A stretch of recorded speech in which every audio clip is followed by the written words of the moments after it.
Welcome to Save Our Golf Podcast. I'm Dominic. Derek, I don't know where Derek is, but that's fine. I am joined by Rick and Kaila of OmniX Golf, which I just learned how to pronounce today. We've been exclusively using their bags kind of this whole season. I have a couple stories, but we'll get into that later. I've been a big fan.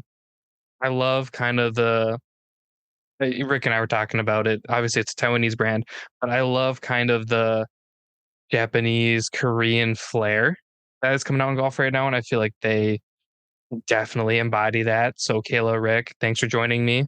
I will say, when you guys sent us bags, first of all, thank you so much. I love it. I have little things I really love. I had just bought a custom vessel bag, and then Derek's like, "Hey, I got these bags," and I was like, "Dude, like you couldn't have done this like 2 weeks before, so I didn't drop all this money on a custom vessel bag that has my name and logo on it." So like Wow. I was a little like, really? Like, come on. And then I got it and I was like, can I send the vessel bag back? And then they're like, no, because it's custom. I was like, damn it. So now I've got like 3 bags, but we'll talk about it. I love the Omnix bags. Thanks so much for joining me. Do Yeah, you guys thank want you to for kind of, having us. absolutely. Do you guys kind of want to Yeah. introduce yourselves a little bit? Go ahead, Hi, Rick. my name is Rick.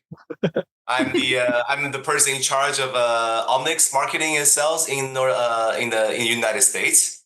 And below me is Kayla, my longtime friend. You want to introduce yourself a little bit, Kayla? Yeah, I'm Kayla. I'm head of marketing, but I'm like Rick's sidekick. So anything he wants to do with Omnix, marketing related, sales related, let's go. I'm your gal. We're like Batman and Robin, but she's the Batman. I'm the Robin. I'll take it. Cool mask. So Okay.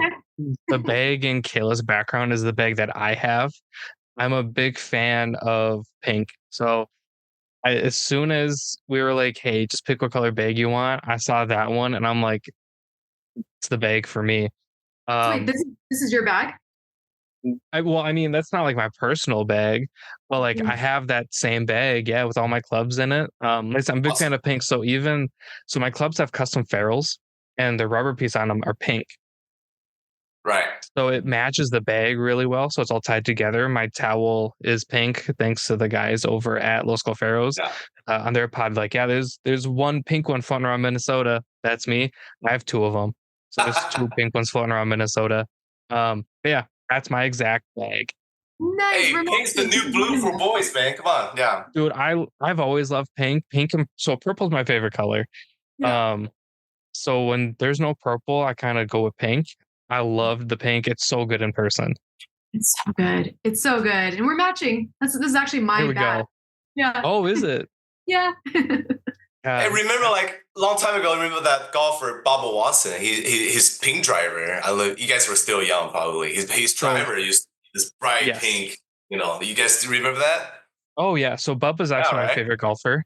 Yeah. And it's Dude. not because it's pink, it's just how creative Yeah. he is on the course. But then also like, Yeah. yeah, like what's wrong with having a pink driver shaft? I remember that was like the super like weird thing. And I was like, listen, if that makes him weird, so be it. But yeah, so as soon as I saw that, I was like, pink it is. Um, so yes, I do love pink. I have the same bag. Um, Even like I have like an Xbox attached to here, so when I'm like working, I can like stream stuff in controller. So Love it. I'm all in on pink. Awesome. Heck Sweet. yeah. Heck yeah. Omnix is for you then for sure. Oh, But that's 100%. what we're all about. We're about, bright colors. What about expressing yourself? Yeah. Yeah. That's a good segue. Do you want to kind of talk about how Omnix started, kind of what the brand's about, um, and what we can expect from Omnix? Sure. I can tell you a little bit story about how OmniX started. Well, I'm not the owner of OmniX. My partner, his name is Austin. He's the CEO. He's really the brain behind the whole. He's the brain behind the whole concept and the logo and the design. Um, OmniX started around 2015, 16, 17 ish. Austin, he grew up in a golfing family. His family owns a pretty well known retail wholesaler store in Taiwan. Yeah, they used to carry a lot of Japanese brands. And they're the exclusive agent for these Japanese brands. But when Austin's growing up, he didn't really join the family business. He was doing a lot of what's it called, custom fitting, Okay. like heads and shafts. Yeah. That's what he likes to do. He did that for a while. He made a name for himself. A lot of celebrities, a lot of pro golfers, they go to him for customization. Like the fitting. Yeah, like the fitting. Yeah, he was pretty popular back in the days. And then one day he was thinking, all these people that are customizing their clubs, they're spending all this money showing off their clubs, but no one's really customizing their bag. So he spent about 2 years coming up with this new design of the original OmniX bag. They're really different because you can take what they are is they can take the side panels off. They can take the whole side panels off, and the frame you can crush them. You can put everything into this tiny little box. But the whole purpose is that our first concept store in Taiwan, like this is a long time ago, it doesn't exist anymore. When you go to the store, you can see our panels on the wall. They're different colors, different shapes, and they're heat transferring machine. They're embroidery machines, like in the store, so you can go in. It's like a Subway shop for a golf bag. You pick this, you pick that. I want this, I want that, and they make it. Okay, so it was doing well. Well, we get a lot of attention.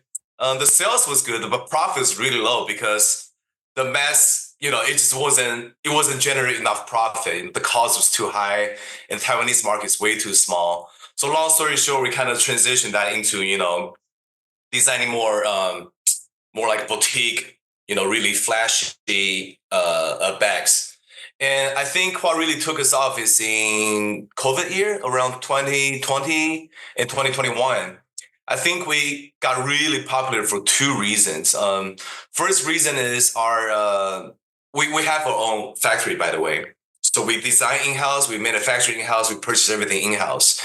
During COVID, a lot of the factories in China, they were shut down. Okay, but our factory was small enough. It was kind of under the radar and we didn't have that many people, so we never shut down. Oh. So a lot of the importers, they couldn't buy any golf bags. Okay, and we got lucky. We met this Korean really famous. They're really a big wholesaler importer in Korea. So we started that partnership back in 2020 2021. Okay, and the second reason is during COVID, a new group of golfers came in. Okay, a much younger crowd, and people in 20s. I started golfing when I was like in high school, but I wasn't really golfing. I was there to drink beer and driving cars. You know what I mean? I wasn't very serious. Okay, so during COVID, a lot of younger crowds came in. A lot of female crowds started golfing. So that made a really big difference. I think not just in the States, but in Asia too. So during so COVID really started to take us off. So now we're pretty popular in Korea, Japan, China, Taiwan, and also Thailand. That's probably our main market. And we started our business. We started our sales in North America in last summer, pretty much. Yeah. So that's a quick history of OmniX. So I didn't realize you guys had your own factory. That's pretty cool to do everything in-house like that. So from like Derek's and I point of view, I can't speak for Derek not being here, so we'll talk from my point of view. I was like, it's a small company. How's the bag gonna be? Generally, smaller companies put out like the nicer products because they have. Well, it's not that they have to, but it's like they have to do something that sets them apart, right? Um, how do you wow or go above and beyond? I remember I texted Derek. I was like, dude, these bags have 2 bottle holders. And that was like the part that like threw me through the roof. I was like, shut up. And the bags have been phenomenal. Um, if I could like nitpick, I just don't like the straps kind of bother me a little bit. but like material wise are great. I love that the zippers are waterproof. I love the clear pockets. To me, it is like one of those high fashion elevated golf bags, but at a Mhm. really affordable price. Yes. Thank you. You know, Yes. because there's a lot of companies that we've seen that do half of what you guys are doing and charge more. And I think that is a very wonderful thing that you guys are like, hey, bang for your buck wise, it's hard to beat. And then like from like the looks point of view, we're always like Derek and I always like we're always getting stopped on the course. Where'd you get that bag? Where's your bag from? And we're always showing like the Instagram and like the website. And it's definitely a statement piece, but I'm a big fan of like functionality, right? Yeah. It's a functional piece of art that I think looks better as it gets worn and beat up a little bit. Right. Um, Basically, I'm just very impressed with like the quality of the bags, the way they're built, and the way they travel is really nice. Um, Awesome. Even like the iridescent bags, I'm like, oh, those are wild. And then I'm like, oh, I would do that. I would definitely have that bag. So I think for what you guys are doing, it's great. Um, Thank you. Thank you.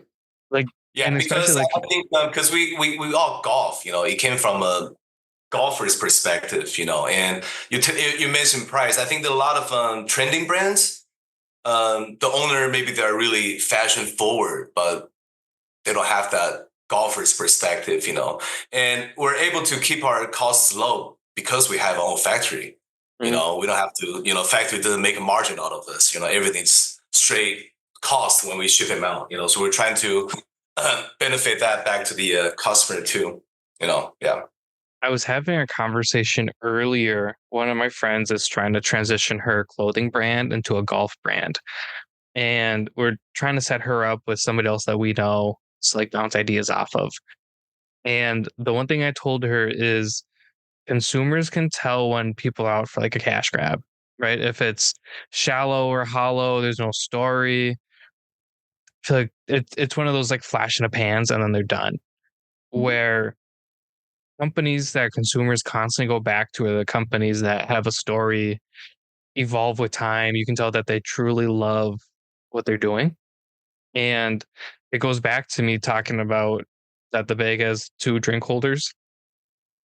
Who has just one drink when they play golf is beyond me. So it's like that right there. I'm like, okay, it's high fashion, it's functional, but like you care about the product and you care about telling your story in golf. And for stuff like that, Derek and I are always super into companies like that. Um, so it's been super fun to kind of work with you guys and kind of learn about it along the way. So I tried my best not to like read about it because I wanted to talk to you guys in person. Um and kind of hear about it before I just started like digging and reading. Not there's nothing wrong with that, but it's nice to hear it from the source. Yeah, yeah. No, you nailed it. You nailed it. When Rick first pitched this brand to me, because I've worked with Rick for many years, and I know that whatever he's behind it's a good product. It comes from a manufacturing background, and so he really dives into the intricacies of production. What makes a product a solid product? How much rigorous testing does it need to go through before it's actually uh, solid enough, good enough to go out into the real world, right? Whereas you have other brands who just they make something and they toss it out there and they like you say they get the cash and they run. They Mhm. have these poor guarantees if they even have a guarantee for their product at all. But anyway, so got this product to me and I quickly saw, okay, this is a quality beautiful product that's actually going to stand the test of time and keep up if not surpass style. So Mhm. it's not just like your basic navy leather bag, Right. which we can't hate on. It's a classic for a reason and we love it for a reason, but Omnix is not boring, right? Right. Omnix is always pushing the boundary. So I was so quick to hop in. I love the product. Yeah, And very good point. yeah, very yeah. good And point. of course, at that same time, my bag was falling apart. I mean, I had like the zipper was falling off and the fabric was doing this thing, the fraying. I was doing this thing. I was like, okay, I can't do this. I need to ask Rick for a bag. Yeah, brands they get successful for different reasons, and obviously we're a very small company. We don't have the money to spend on marketing like other big brands. We can't hire any, professional golfers. We don't have the channels that most of them have. So the most fundamental, we have to make sure that our bags are good quality at least. Yeah. That's the most basic. Yeah. Yeah, and to me that should be number one, right? Like Kaila was saying, it should surpass fashion. It should surpass golf. Like we were talking before, like I've got my wall of cameras. You basically describe what Leica's been doing since the beginning. I've got one of them from like 1953, and it still is probably one of the most beautiful cameras I've ever put my eyes on, including today. And even Leica's today are based off of the old ones. And to me, it's like once you find your style, your fashion, and it stands the test of time, it's perfect. On the flip side of that, I also know enough people that own their own company that maybe they don't manufacture it, but now they're successful enough to be in like a Dick's Sporting Goods, like Stogies and Bogies. Is I've got actually my little laser engraved humidor here. Wow. This stuff is now in Dick's Sporting Goods and golf shops because he's worked his ass off, and it's a very quality driven product. You can't say that about everybody in the golf space right now, and it's unfortunate, but I'm hoping that OmniX can stand the test of time. And then 10 years we look and the bags are still in fashion, right? Like golf's one of those weird sports where you're going to have those purists who want just the carry bags, and then you're going to have people like me and younger, like Rick was saying, COVID, 20 years old, women coming into golf, who want something a little bit more fashionable. And I think that's where OmniX could be really interesting in like 15 years, because it's like some of the bags are a little bit more out there, a little bit more wild, like, our black and pink bag. But then there are bags like just the plain black and white that could stand the test of time and just be like a classic bag forever. So it's definitely interesting. There's a lot of little things I like about the bags. So I'm excited to like talk about bags. So obviously we know you have bags. We've been saying bags the last like 10 minutes. What else does OmniX offer? Oh man. Well, so because OmniX is vertical, right? OmniX can offer custom bags for other brands. And that's really, really fun because instead of a brand having to do all of that legwork and finding a manufacturer, vetting the manufacturer, having to deal with the production process, which is a headache. If you've ever dealt with it, it can be a major pain. They can just go to OmniX and say, hey, look, I like your style. Can I take this bag and brand it as my own, or can we play with materials? Let's chat. And OmniX will actually have a design conversation with you one-on-one, human to human, instead of in-house design team. Yeah, a whole in-house design team. Like it's not just you sending a tech pack, which you'd have to know how to do, over to some factory and hope for the best. No, OmniX is going to hold your hand through that production process.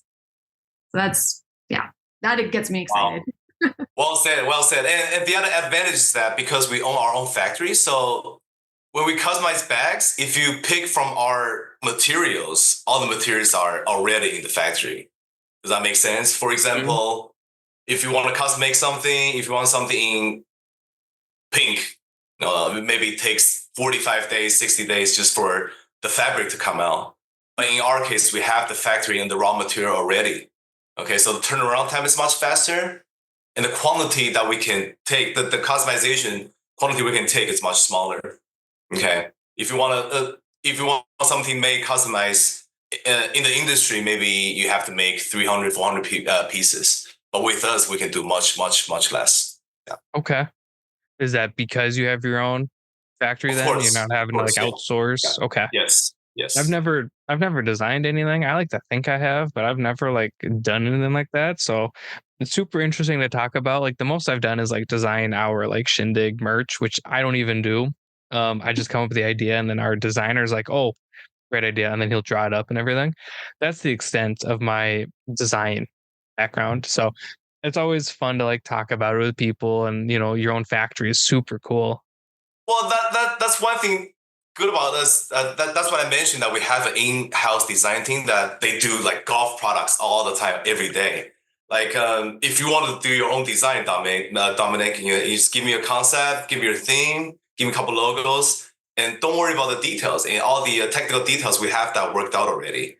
You know what I mean? So the design and the product, it becomes alive much faster. So brand new to manufacturing, you are facing hurdles, many hurdles, figuring out, okay, how do you navigate MOQs and costing for it to make sense? And then how do you navigate the design process and the sampling process? It can go really deep and get very expensive very quickly if you don't know what you're doing. So you want to work with a manufacturer who's going to hold your hand as much as possible. Got it. I want to point out this bag on my left-hand side. So we did a good deal this year with Psycho Bunny. They're a pretty popular brand out of Montreal, I think. Canadian brand, but they're very popular. Our vibe is very similar. We met their CEO back in January this year, 2024, in the PGA show. They do a lot of apparels, obviously, but they've never they have never made an in-house golf bag before. So we were able to help them with the design and manufacturing and all the specs within, I think we shipped their products out within 60 days, including the design dates. Okay, so that is unheard of. Usually design takes like 3 months, manufacturing takes another 3 months. We did everything in 60 days. That is crazy. Yeah, that is crazy. Really good. So it kind of leads me to like one of the questions that I had. So you do custom bags or you do custom stuff like that for the bigger companies, right? Will there ever be a time when you open that up to like just individuals? Like say I wanted my bag to just have my name and then like say a Pro Golf Podcast on it, which would be pretty easy in my mind. Obviously, if that's easy, and I don't know. Is that something that you guys want to do in the future? Is that something like we could do now? Is it, Okay, that's a beautiful question because our stand bags, the panels, they cannot come off, but our carry bags and card bags, they still have the original concept. All the panels comes out.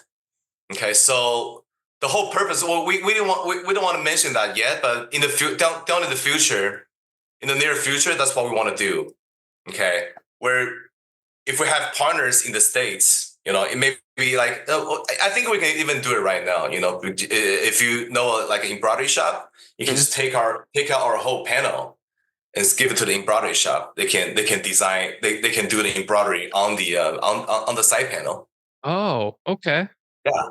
Yeah. So the OmniX cart and carry bags, they have a framing system that's detachable from the actual panel. So it's like the bones of the bag can separate from the skin of the bag. So you can actually take in the panels to go get embroidered somewhere. I did notice that on one of the bags we were sent to give away. So you guys sent us a carry bag and I believe a cart bag. And the cart bag, I was like, it looks like everything like snaps off and everything. Yeah. I didn't want to do it. And I didn't do it because I'm like, with my luck, I won't be able to put it back together. And then it just makes things weird to try to give it away.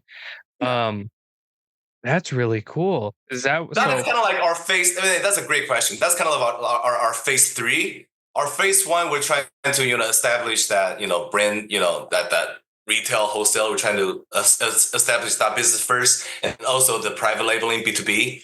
But third phase, that is what our aim is. Is the customization, not just the customization overseas, but customization in United States. Because our concept is, if we have a partner in the States, they have friends, so you can go to different schools. You can sell like blue white panels, and you can go to that school. You can sell black red panels. You can go to that school or that team. You can sell purple and gold panels. That's sort of the concept. It's never been done before, because something like that, importers, they will have to order from overseas. It'll cost a lot of money. The quantity needs to be huge. But something like our bag, we can sell, 20 bags to University of Minneapolis. We can sell 20 bags to University of Iowa. That's sort of the concept. It's very new. It's never been done before. Yeah. But it's gonna take some time to work that up to that skill, the level of quantity. Yeah. Yeah. And this is super nerdy, but because like the panels detach from the frame and the frame breaks down into a really flat box, that makes shipping into the US, larger quantities a lot more affordable. Because now you're not paying for huge boxes that are basically empty. It's your bag, right? An empty bag. Instead, you're paying for a smaller, flatter box with a very dense amount of bags in it. Yeah. Yeah. Super nerdy. I think it'd be weird to get this big box. You're like, God, I thought I ordered more bags, and it's just like a line of them. I think that'd be wild. But no, that's really cool. I didn't know that. Yep, fun fact. No, and I like even like on the carry bags. I noticed that the handle comes on and off. I think I asked Rick pretty early on. I'm like, why does this come on and off? Because I thought I broke it. Like, so I'm playing around with it, and I was like, God, I don't feel right asking for a new one. And I believe you said that in other markets you're selling interchangeable. Yeah, we sell different colors and everything. Yeah. Is that something we don't want to do that in the States yet because it's makes things way too complicated. Too complicated. So we're trying to keep everything as simple as possible at this moment. Yeah. Got it. Yeah. So that actually kind of leads me to like one of my other questions.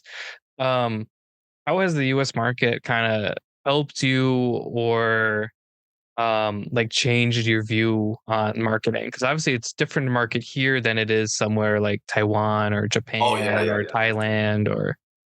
Man, I gotta tell you, I've worked with so many different brands, and the instant lift that OmniX has been experiencing is insane. Because other brands, you have to really like dig into all the different points of contact. You gotta get your Instagram right, you gotta get all of your other social medias right, your website correct, like everything. Your Google ads, your Meta ads too.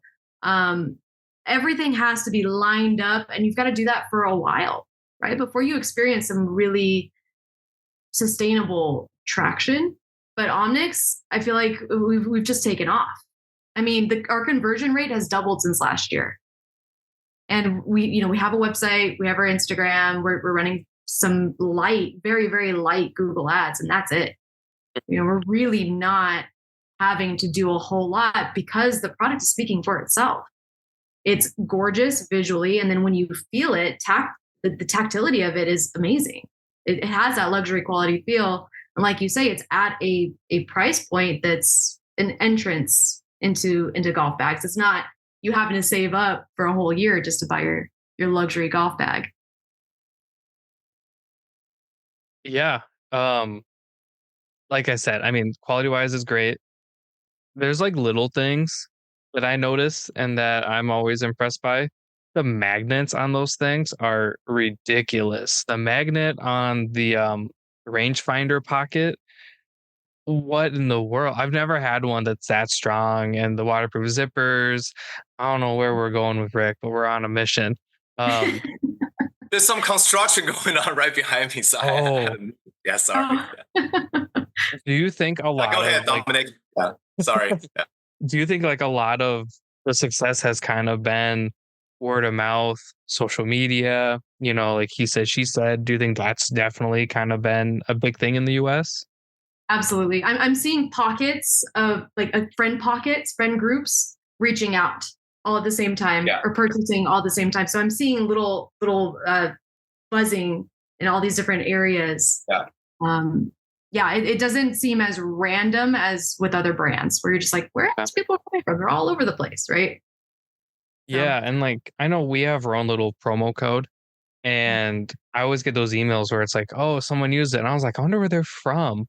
Yeah. So I've always thought it'd be really cool to be like, oh, are they from Minnesota? Did some rando on Instagram see it in like Florida? And I'm like, oh, it'd be cool. So I'm always curious to like who buys what from where, and I think that kind of stuff is interesting in terms of sales and marketing, and how do you market it better or worse, whatever. But it's cool that you can track everything. It's a lot of fun. It's a lot of fun, and so you're talking about the affiliate program, which is something I didn't talk about with our points of contact for the brand. And that is something that we're also doing.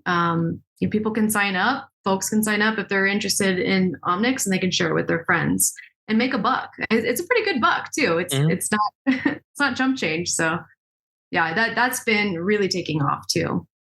That's good. Yeah, I know Derek and I are like, we tend not to sign on to things that we don't thoroughly enjoy ourselves. Yeah. Like we've said no to certain companies, and like a grip company reached out to me and they're like, "Hey, you interested?" I'm like, not really. Like, I don't want to endorse things that I don't personally use or personally like. And it's even that way. Like when we review stuff, we've been kind of getting into that. It's like Precision Pro and Pinned have been great and sent us stuff, and it's like I wouldn't ask them if I wasn't a fan of them already. So we wouldn't be doing it if we didn't enjoy the bags that you guys sent, and enjoy working with you. And we're pretty clear with it is an affiliate. It's not like we're gonna get mad if people don't buy it. It's not for everybody. It's definitely a little bit more of a statement piece on the course, which Yes. some people I feel like are not ready for.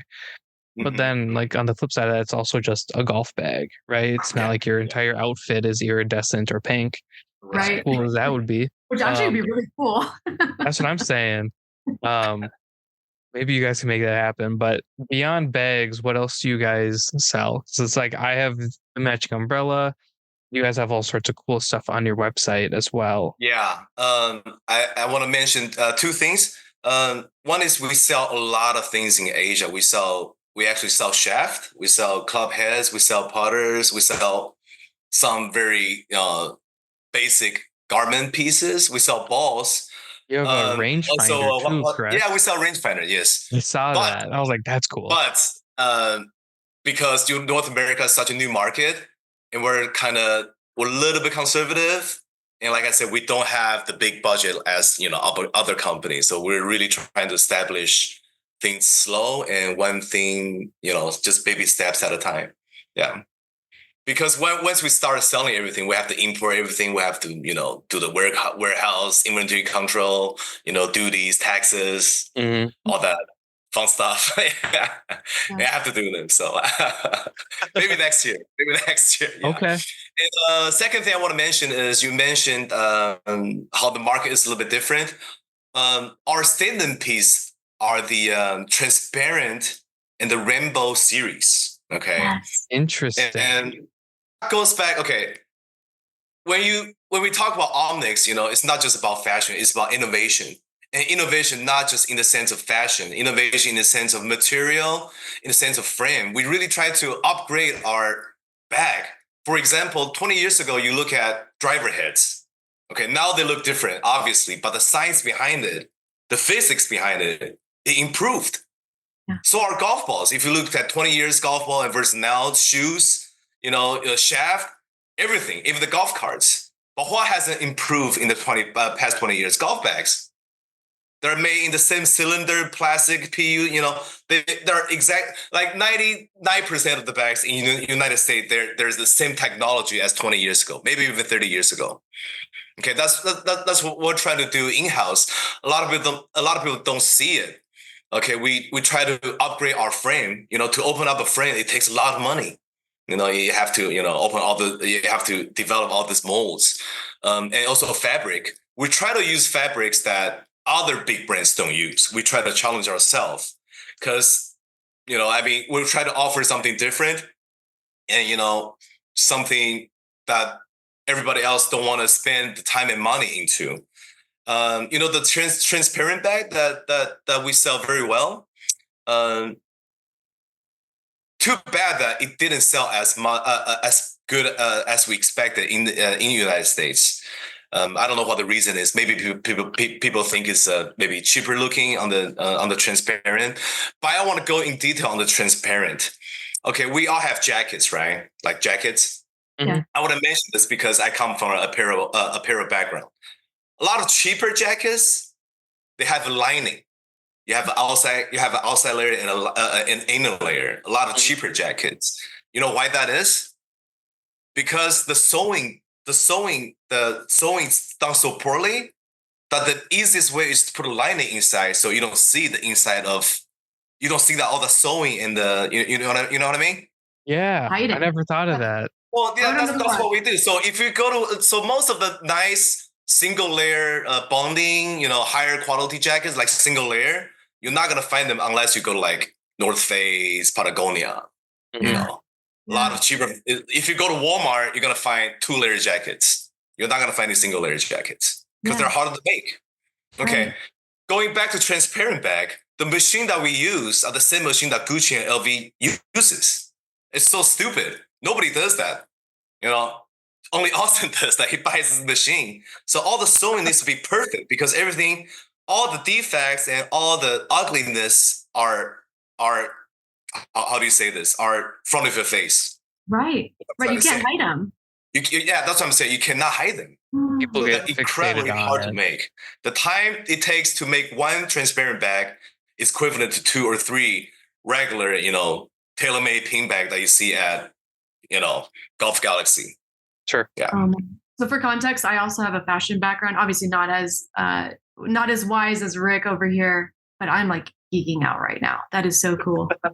I don't have a fashion background. My entire work life has revolved around shoes, funny enough. Love it. But I have a theory on the transparent bags not doing well in the US. Yeah. So I don't claim to have a lot of friends, and I never will claim to have a lot of friends. But most of the people that I know that I've played golf with all have the stand bags. I don't know too many people with cart bags. I know I'm in love with like the rainbow iridescent cart bags you guys have. Like, Right. I would love to have one at some point. But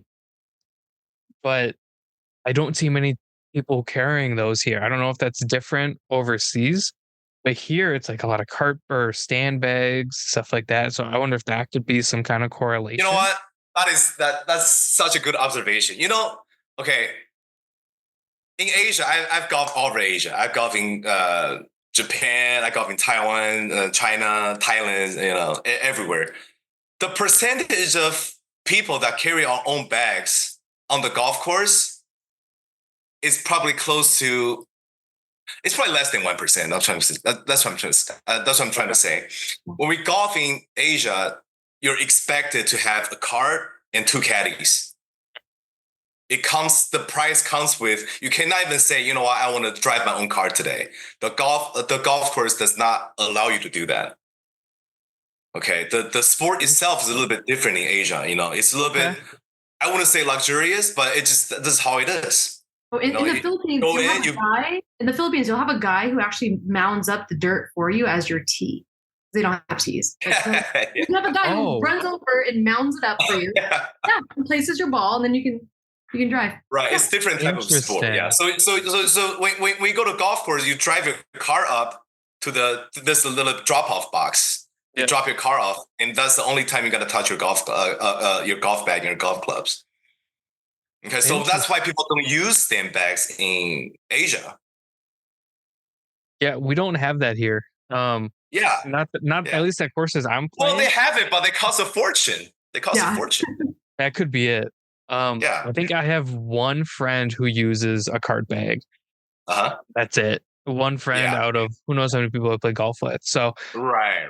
That could be the good point. Very good point. And I talked to Austin about it because our transparent and our rainbow sell so well. Why don't we use that material onto stand bag? And going back to because we cannot make it cannot be sold correctly on the stand bag because how the structure is. So he didn't want to sell it. Got it. I mean, it needs particular. To be before he sells it. Yeah. Well, that's why it's a great product. Exactly. No, it's good to know that, the person who owns it and the brains behind it cares, right? There's nothing worse than being like, oh, I own this company and then just put crap out. And you're just like, people will buy it. That's what it feels like with like Nike sometimes. And all these big $1 billion companies, which at one point they cared, right? Like they don't get to $1 trillion company if they don't care.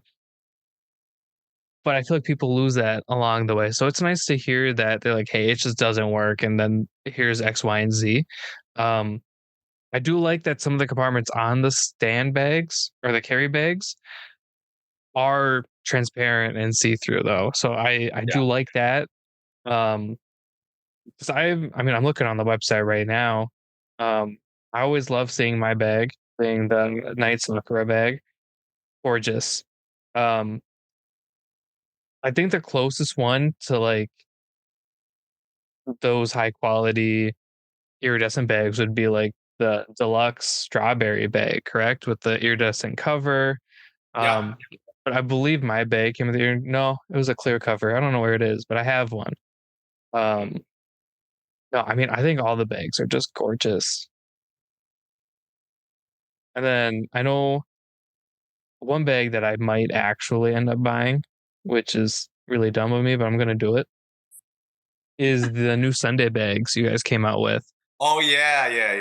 Yes. I think those are probably some of the coolest Sunday bags I've ever seen. Yeah. So there's that Moxie, the Rainbow Beach. Right. That thing is like if you can do it on that bag, I can't imagine that the rest of the sandbags are, Right. I think it's not far Well, behind. yeah, we'll figure something out. Yeah, we'll figure Yeah. something. Our Sunday bags, they sell quite well. From what I've noticed, a lot of people buy them as gifts. Yeah, their daughter, the Father's Day, Mother's Day, a lot of it's a good gifting idea because a little bit they're more affordable. They are. Yeah, they're like what, 160 bucks, which for something that quality driven is not bad. Um, so, we've been talking about bags, the design process, stuff like that. Do you guys have a favorite bag in the current lineup? Ooh. I'm just a sucker for the Rainbow Beach. She's just so pretty. Yeah, like I agree with Kaila because I know the process. I just appreciate the transparent the rainbow that also is transparent. I just appreciate that so much. It's almost like a piece of art. Like I say, we're using the same machines that LV uses. It's crazy. But the other bag that I personally like is it came out maybe a few months ago. Is Understand bag. It's the metallic one. It's called Silver Armor, I think. Silver Armor. I saw that one. Yeah. That's kind of so cool. rad. I like that. I used to ride bikes. I used to have this Ducati Scrambler. That reminded me a lot of the Ducati Scrambler that I used to ride. It's like, I'm confident enough to ride this monster and I'm confident enough to handle this type of style, that takes certain personality and confidence to handle it. Yeah. That is the OmniX golfer right there. They're confident, they're eccentric, they know who they are, they don't care what anybody else thinks. Exactly, yeah. Yeah, no, of the newer bags, I definitely did see the silver one. I was like, "Ooh, that's definitely pretty cool." I think the camel ones are like super subtle but really fun too. I know the orange one is the camel one sells well too. Yeah. That's definitely like a US market bag if I've ever seen one. It's camo. I don't know what it is, but every time I see camo, I'm like, ah. But you know what? Good point though, because we're learning as we go. We hired a couple designers to help us with the color matching from the States. Okay. We don't want. We're trying to bring some North American concept into our future design. We don't want everything to base off Asian designs. Yeah. So what we notice is a lot of outdoor colors clicks with American audience. Yeah. Maybe it's this culture, maybe, we're learning as we go. Yeah, no, it's definitely interesting, right? Like that's why I wanted to ask like how the different markets have affected it, because I think it is interesting when I think it's harder for American companies to try to make that leap into the like Asian market, stuff like that, because it's so rooted in America. And unfortunately, America is very polarizing at times. Like the last 8 years has been pretty polarizing. Last decade, to be honest. So I think it's hard to make that jump. So when companies from, you know, Asia, Japan, got even like some of Europe, like Germany, make that leap over here, I feel like it's a little bit more seamless because it's a little bit more edgy. It's different. But I've never had anybody like actually talk about it. So it's definitely really interesting. Um, you know, we're talking about the US market, stuff like that. Where do you see OmniX in 5 years in terms of the US, like growth wise? What are you bringing in? Do you have anything like set for next season that is going to be really fun that I should saving up for? Kayla, you want to start, and I can add some in? Yeah, I mean, at this pace, we're doubling year over year. That's just the long and the short. We've seen massive growth, and that's what I expect based on the current buzz. And because we're a small company and a small presence in America, we are bootstrapping the heck out of this thing. I mean, we are coming in with so much heart and so much integrity. We're not just throwing money at a brand and hoping that it sticks. We are making every strategic little clever move that we can because we have to. This has to be a sustainable business. So the heart and the love that we're putting in is unparalleled. Yeah, good point. But going back to the US market, even though our bags, I would say our average bag probably costs a little bit under $400, which is very reasonable for this type of quality and this type of bags. But next year we will come out with few styles that the cost that the MSRP will be a little bit lower. Just to cater the North American market, because it's kind of like there are different type of golfers in United States. Some people they can, they're more appreciative of this type of higher cost items, but some of them they have to keep their budgets low. Something under $300. So that is our goal. Is actually underdeveloped. So I think by next April, we're going to come out with bags that are under $300. Okay. So when it's under $300, are you sacrificing anything with the bag? Yeah, but I think for example, you mentioned the magnets. Mm-hmm. They are really expensive, by the way. So we have to sacrifice the magnets. We have to go back to zippers, obviously. And the fabric, we're not going to sacrifice the quality, but I think the thickness of the fabric, we have to change it up a little bit. Mm-hmm. Okay. The PU fabric that we use, they're really crazy because they're thick, but they're light. Okay. It's hard to find something that is thick and light. So in our new bag, the material will be slightly different, accessory will be slightly different, but we're going to add a couple here and there. I'm not sure if I'm allowed to say, but I'm going to say it anyways. We're going to add some locks. We're gonna add some building locks onto the bags. Okay. Because this is our thinking. Maybe we're right, maybe we're wrong. But when you buy a bag like this, maybe people play at a lot of public courses. Mm. Okay. Maybe you want to put your wallet, your key, your bag all the time. You want to leave your golf bag in the front on the sides. So that's kind of like our concept. So we have little locks built in. So we'll see. Yeah. Okay, so it's like a built-in valuables pouch type thing where you can actually lock it up. Yeah. That's cool. Yeah, but of course, unless somebody steals the whole golf bag, then you're. Well, I mean, we heard it here first on September 3rd, 2024. So anything after that, you got to give Rick a couple bucks for that thought, or Austin maybe. No, that's really cool. I know I've had. We're talking about how one of the main bags for the giveaway at the Shindig, I had people like eyeballing over. I know one of the ladies is like, man, I really want to buy that bag. And then she saw the price and was like, oh, and maybe not right now. So we'll have to let her know, like, hey, April, dropping a little bit, I don't want to say cheaper in like a negative way, but a little bit more affordably. Right. So maybe, we'll get some more bags over here in Minnesota. Because golf is growing. We're one of the bigger golf states in the US because we can only play 6 months out of the year. So we enjoy it a little bit more because, as Rick knows, it's cold in the winter. Oh, yes. Yes. And it snows a lot. Yeah. So. Like a side story. I was in Alaska like a few years ago. So they train, how they have, how they call them, the sled dogs? Yeah. Do you know where they train them during wintertime? Is it Minnesota? in Minnesota and Wisconsin. Yeah. Not in Alaska. Is that crazy? It's cold here. It is cold. Cold. Yeah. That's There are so days where like, oh, it's only 15 below. And like that, it's like, oh, that's nice. Yeah. Good day. Yeah. no, Kayla has no idea. California. You have no idea. Listen, No idea how lucky you are. listen, if you've never tried to start your car in like 30, 40 below, Oh, you yeah. don't know what fear is. Oh no. That's too much stress. I'll just stay here and melt to death. I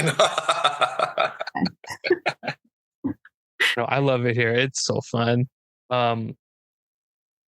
So I think it's well established that like Derek and I love the company. We love the bags. Is there?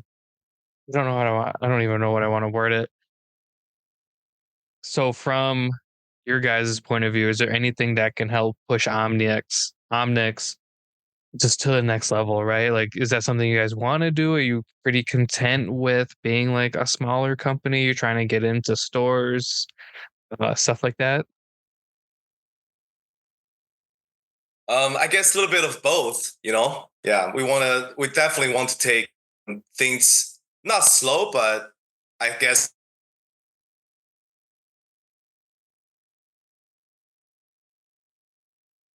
So I'm not going to speak for Rick. I'm assuming he's going to say more organically. Yeah, that's my guess too. Let's make a bet now. What do you think? $5. Oh. hello. Oh, Am I back? yeah. You are. I'm back? Yeah. We're taking bets on what you're going to say next. Oh, yeah. I guess a little bit of both. You know, we definitely want to grow our business, but like I said, we're also we're a little bit more on the conservative side because we got to make sure all the foundation is good before we make the next move. You know, we want to make. Oh, I guess we want to know the culture. We want to know the industry. We want to know the people a little bit better before we make any big moves. You know, because markets, they fluctuate so much now. You know, it's not like before. You know, you have 10 years of growth. Now, you know, it's like 2 years up, 2 years down, 2 years up, 2 years down. You know, so everybody's got to be a little bit more, you know, on your feet, on your toes.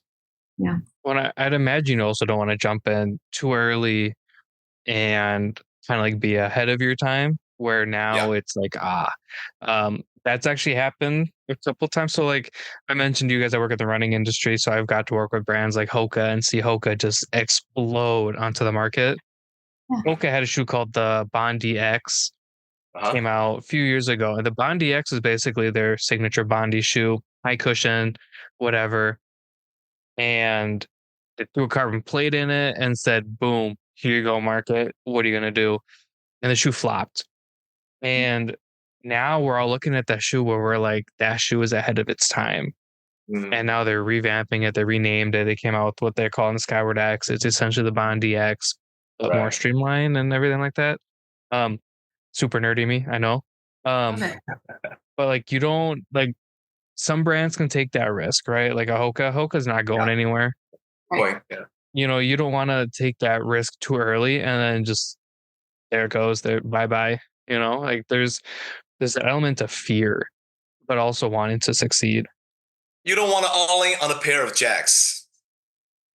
Right. Exactly. Right. Yeah. Right. Derek would understand that a little bit better than I would.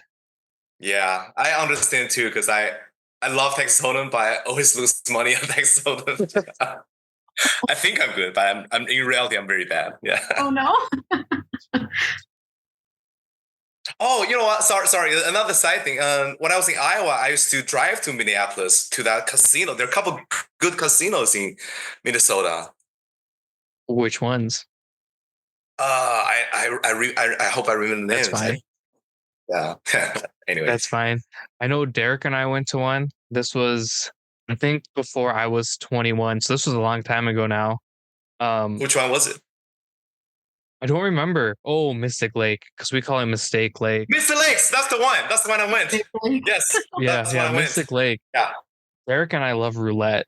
And they have like the fake roulette there. And Derek had been drinking all night. So he's like, Dom, here's $200. Go buck wild. And I immediately lost it all. just gone. And I was like, yikes. And for a long time, I didn't think Derek remembered or knew about it. He's known about it for like 7 years at this point. And I'm like, He's harboring resentment for you losing it so quickly. I don't think so, because I'm like brains behind the podcast. So I think I have definitely paid him back his $200 in some way, shape, or form. I don't know yet. Can't speak for him. He normally doesn't listen to like the solo episodes I do because he doesn't like that there's no structure. It's just kind of like whatever my brain pops. So I don't know if he's gonna make it this far. It's very good. You're very good at it. Yeah. Thank you. It's my ADD. No, but it's true because I mean, I don't do a lot of interviews like this, and thank you for not making me nervous. Anyway, that's for sure. I was a little bit nervous. I have was like a weird. Kaila, I'm so nervous. Yeah. Well, I know. Like you guys email me and you guys are like, "Do you have any questions?" I'm like, like I've normally Derek does all the questions. Like he'll have his computer set up next to us and he'll have like his bullet points. And I normally don't do that because I like to kind of keep things organic and just kind of see where the conversation takes us. I'm like a weird person. I'm not a huge like people person, but I'm really good with people. It's weird, right? And it's like it's why I'm in management and everything. And I don't know. I just want to keep things organic and fresh. And I feel like when it's too structured, people can tell. And that's generally when people are like, I don't like, because then it's almost like you know what's coming next. Obviously, it's weird sending you guys questions and then me asking the questions. That feels weird for me.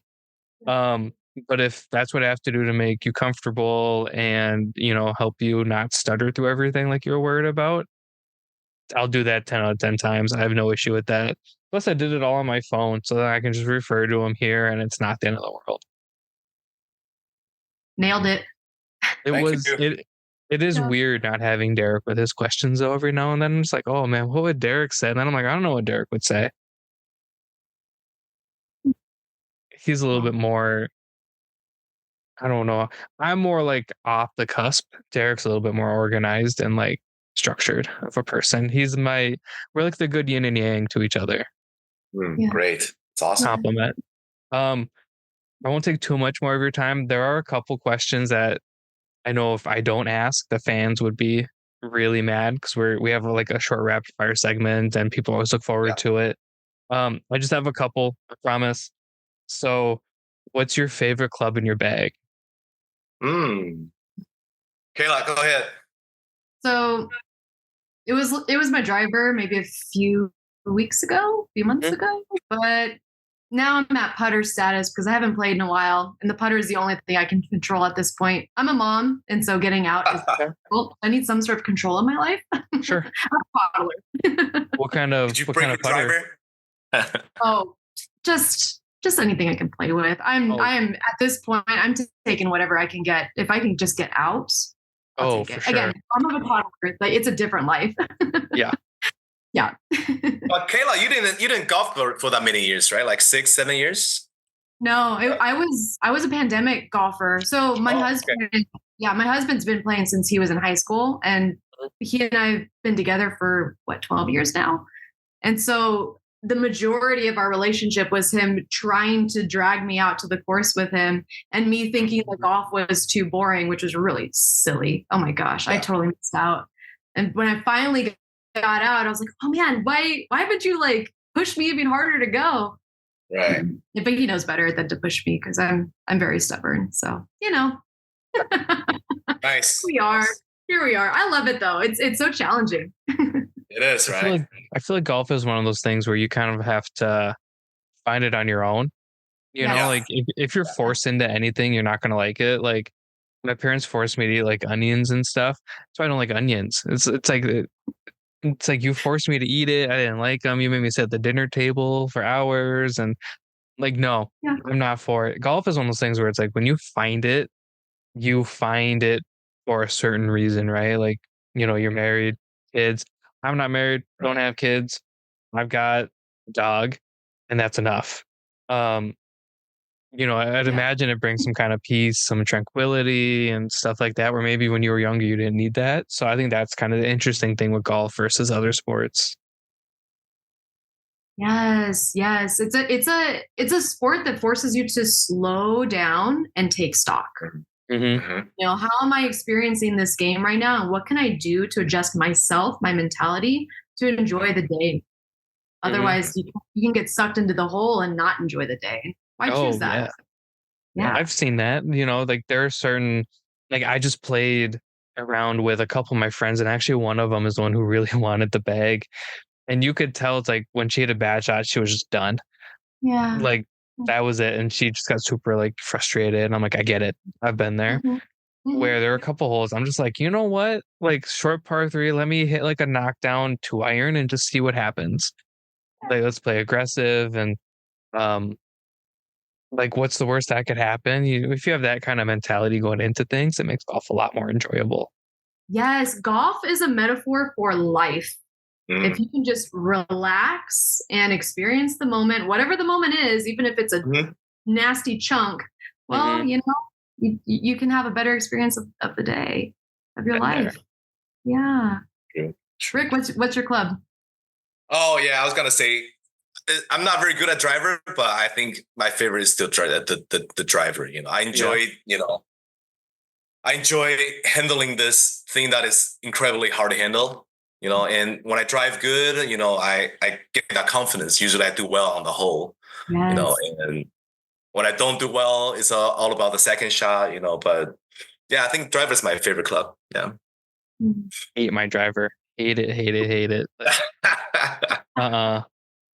It's just one of those clubs that like I go up there and it's not like I'm not confident in it, but I'm just like, oh, it's like some days I'm like, this is a beautiful club. And then the next day I'm like, let's just throw it away. Um Why do we even need lately, this? yeah. Lately my favorite club has been my 2 iron. Um when I grew up playing golf, I got put in lessons at a young age and some of my grandparents wanted me to do. And I had like just hand me down clubs. It was like a mix set. And I had a 1, 2, 3 iron and then 4 through pitching wedge. Oh. So I never had like 50, 60, whatever. Mm. So I Wow. learned how to chip with a pitching wedge. I learned how to hit every club in the bag. And Wow. then I learned how to putt with like a junior putter. So it was way too short for me. Ooh. So I putt really well. I chip really well. And funny enough, Mm. the only classes I missed were how to hit woods and drivers. And both of Wow. those terrible Right. with. But Right. yeah, so lately it's been my 2 iron. I have one. It's a utility iron. It's 18 degrees. It was made by Haywood Golf out of Canada, and Wow. it's so fun. Wow. I caught that you mentioned 2 irons, like on the story before this one. You, Yeah, you must hit golf balls pretty well because 2 irons are very hard to hit. Yeah, I don't know how you do yeah, it. yeah. No, my golf game's really weird. There's certain clubs where I'm like, oh, this is it. Like my favorite club is my 4 iron. I don't have a 4 iron anymore. Um, I broke it, and then I bought a new set, and that started at a 5 iron. So I haven't had a 4 iron in a probably like 4 or 5 years now. And everyone's like, "Oh, it's gotta be your 5 iron." Then I'm like, "No, I don't like my 5 iron." Um, so it's been my 2 iron. I don't know why. I can hit irons really well, and um, Nice it's for just one of you. those clubs where I'm just like, you know what? Like you can hit it off the deck, you can hit it off the tee. Um, there's been a couple of shots where everyone's like, "Dom, what are you gonna do?" I'm like, "Just hand me the 2 iron, and we'll figure it out." And just perfect. So awesome. I don't even think they sell 2 irons anymore. No, they're marketed as utility irons. So TaylorMade Oh, makes one. I believe Callaway makes one. I went with wow. Haywood because it's just, we know him. He's been on the Yeah. pod. Derek's entire iron set is Haywood. And I was like, if I'm going to buy a singular club, I don't want to give it to some major company. I'd rather give it to Yeah. a smaller company where I know the quality is going to be great and Right. where if there's issues, I can just shoot him a DM on Instagram and he'll respond to me. Right. Right. Beautiful club. If I had my bag, I'd show you, but it's outside somewhere. So not really in the mood for that. Amazing. But yeah, get a 2 iron, change your life. Um, so one of the questions we always like to ask is, you know, first tee, you're at your favorite golf course ever. what song are you walking up to? Ooh. A song. Ooh. Yeah. It depends on my mood because if I'm feeling bossy and I just want to like take the reins, it would be Boss by the Carters. Okay. But if I'm feeling party and amped up, it'd be some sort of Kesha. Let's go. Yeah. Rick, Okay, I have one. Without thinking too much, I'm near 50. I'm not 50 yet. There's a really old rap song called "Rapper's Delight." Yeah.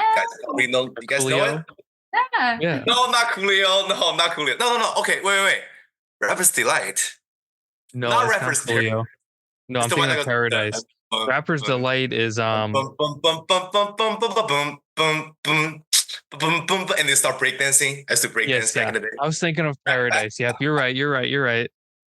Too young. Yeah. I am. Rick, I thought you were 22. Exactly. 20 plus years ago. I was 22 5 years ago. Holy smokes. Hey, don't be cocky. Still young. That kind of hurts. It's been a long time. I think, Kaila said Kesha, and I was like, initially my first one was Get the Party Started by Pink. Yes. Okay. I think that would be just a banger. Yeah. And then I go into like what I'm listening to now. And lately it's been a lot of Don Toliver. So let's do like Tore Up, where that song just like gets you pumped up.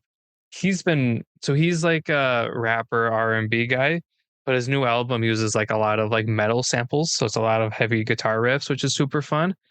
And nice. Tore Up kind of has that guitar riff, and you're just like, ooh, I'm pretty amped up and ready to go. So I think it's a mix between those two, depending on my mood. Okay, Dom. Nice. But like, you gotta have a little bit of Pink. Like, come on, like, right. That song starts going, and you're up there, and everyone's looking at you with my pink leg and my 2-iron. They're gonna be like, either he doesn't know how to play, or he's gonna break 90. I'm like, breaking 90, here we come.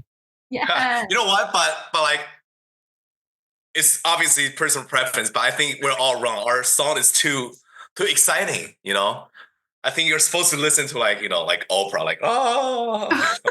No. Calm yourself down before the first driver, right? That spells disaster. Like, that sounds like an OB. Rapper's Delight. Pew, oh my God. To the right. I mean, nothing wrong with that, right? Because now you're jamming out, yeah. and then that second shot is where you redeem everything. There you go. Yeah, there you go. Right. So the last question we always ask, and I'm super excited to ask it. If we're ever in your guys' neck of the woods, where are we going to go eat?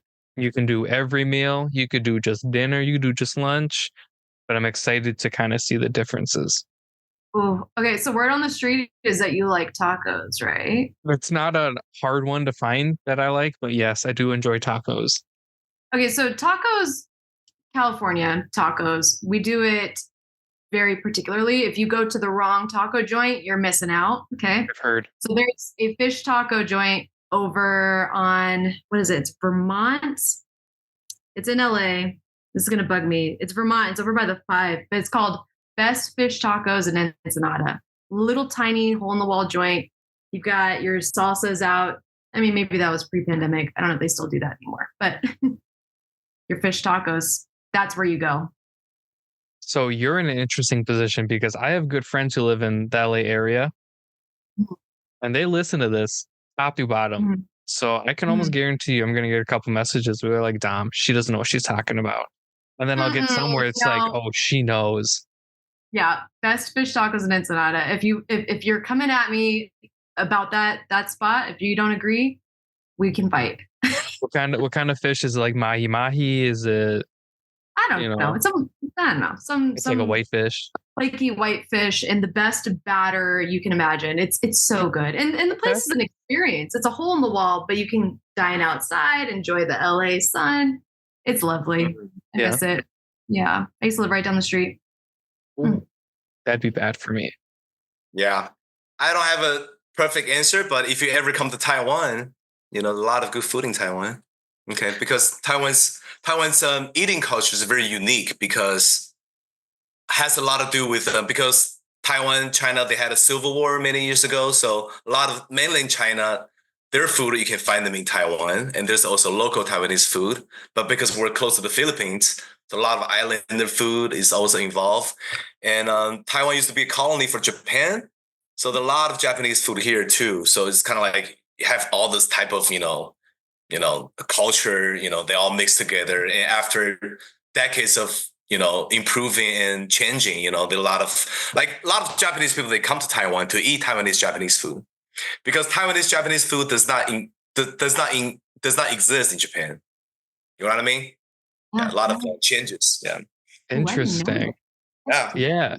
No, that's cool. Maybe years down, maybe in the near future, Dom, you and your partner, you guys can come down to Asia. I'll show you guys around. Yeah, Kaila too. Yeah. I mean, I have a passport. There you go. Yeah. It's having a good time. I've been on like a Vietnamese food kick lately, so it's been like a lot of banh mi's and like spring rolls and yeah.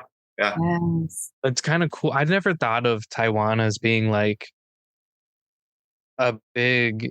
So like in Minneapolis, it's like a big mixing pot of cultures, right? Yeah.